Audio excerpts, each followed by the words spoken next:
Indigo जैसी India की biggest airline आज खुद सर्वाइवल मोड में है।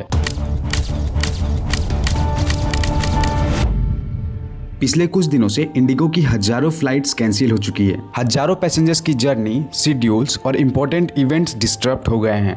सैडली 2 साल पहले इंडिगो के एक पायलट अपनी फ्लाइट से पहले कोलैप्स हो गए थे। इनफैक्ट उनकी जान चली गई थी। रीजन माना गया ओवरवर्क और एक्सट्रीम एग्जॉशन। इसके बाद पायलट्स ने लगातार लेट नाइट ड्यूटीज और टाइट शेड्यूल्स के खिलाफ आवाज उठाई और जनवरी 2023 में डीजीसीए ने पायलट्स के फेवर में नए flight duty time limitation rules announce किए। ये रूल्स नवंबर 2025 से लागू होने थे। मतलब एयरलाइंस के पास प्रिपेयर होने के लिए ऑलमोस्ट 2 साल का टाइम था। According to new rules, rest period को बढ़ाया गया, नाइट लैंडिंग्स लिमिट कर दी गई और लगातार 2 से ज्यादा नाइट शिफ्ट्स रोक दी गई। और इस प्रॉब्लम का सिंपल सॉल्यूशन था एक्स्ट्रा पायलट्स हायर करना। ऑलमोस्ट सभी एयरलाइंस ने ऐसा किया भी एक्सेप्ट इंडिगो। इंडिगो के इंटरनल डेटा में दिखा कि उनके पायलट्स मंथली सिर्फ 57 आवर्स ही फ्लाई कर रहे हैं, जबकि पेमेंट 70 आवर्स तक की मिलती है। मैनेजमेंट को लगा जब करंट पायलट्स ही पूरे 70 घंटे फ्लाई नहीं कर रहे हैं तो नए पायलट्स क्यों हायर करें। लेकिन असल में ये डेटा मिसलीडिंग था, क्योंकि मेट्रो सिटीज के पायलट्स ऑलमोस्ट 70 घंटे फ्लाई कर रहे थे, लेकिन स्मॉल सिटीज के फ्लाइंग आवर्स कम थे, जिसकी वजह से एवरेज नीचे चला गया और जब जरूरत पड़ी